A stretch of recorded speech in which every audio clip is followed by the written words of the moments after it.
So I thought maybe these two problems would be too difficult to just assign you on your own, so I wanted to go ahead and do them out of homework problems. So for number 11, the first thing it's asking me to do is to find the derivative of f. Okay, so here's 11a. All right, so f of x equals natural log of 3x squared. Chain rule. So the derivative is equal to 1 over the x, which is 3x squared, and I'm going to be multiplying that by the derivative of that, which is 6x. And so that would simplify into 2 over x. All right? Then letter B says find the derivative of this thing. Okay, so g of x equals the sine of x over 2.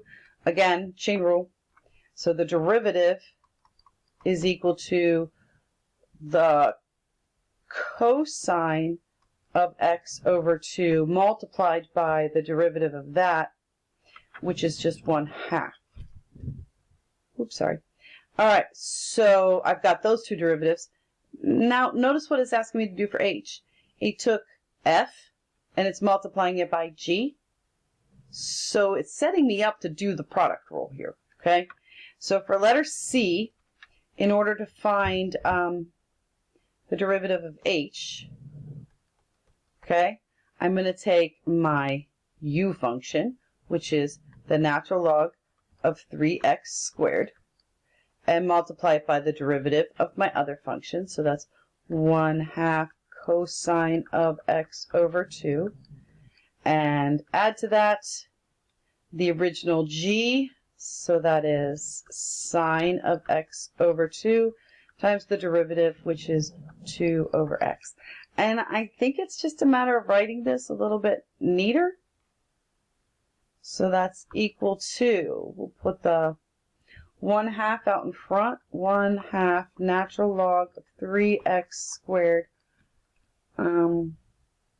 cosine of x over 2 plus 2 over x sine of x over 2. It's not pretty, but it's done. All right, so for the second part, I'm going to have to use the quotient rule. It kind of already shows me where I'm going to end up. I just need to find out what those two values are there. This is a typical IB question. It's kind of a show question, but you're still filling in the numbers. So you have an idea of how to continue on if this was part 1, but not all of the information. All right, so my u is going to be the sine of x, and my v is going to be 1 plus cosine squared of x. So that means the derivative of u is cosine, and the derivative of v is 0 plus, remember this is actually cosine x squared. So I use the chain rule, and I do 2 times cosine x times the derivative of cosine x. And the derivative of cosine x is negative sine x. Right there. That just hit me. I've seen that before somewhere.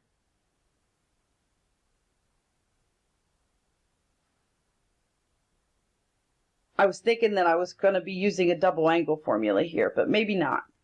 Because it doesn't look like I need to get rid of it in the way it wants the answer written. So let's go ahead and see if we just substitute it in. What happens? All right, so I'm going to have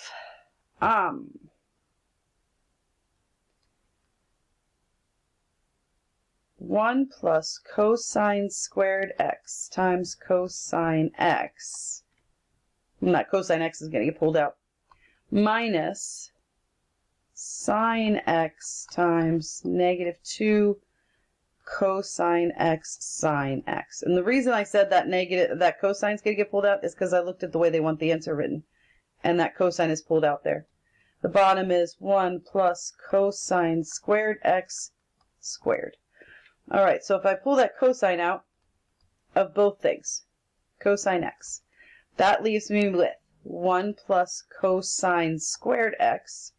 If I pulled this cosine out, that becomes plus 2. If I pulled this This cosine and this cosine came out. So that left me with sine squared x, right? Sine squared x, which that's the form it's looking for. 1 plus cosine squared x squared. So A is equal to what's attached to cosine squared, which is a 1.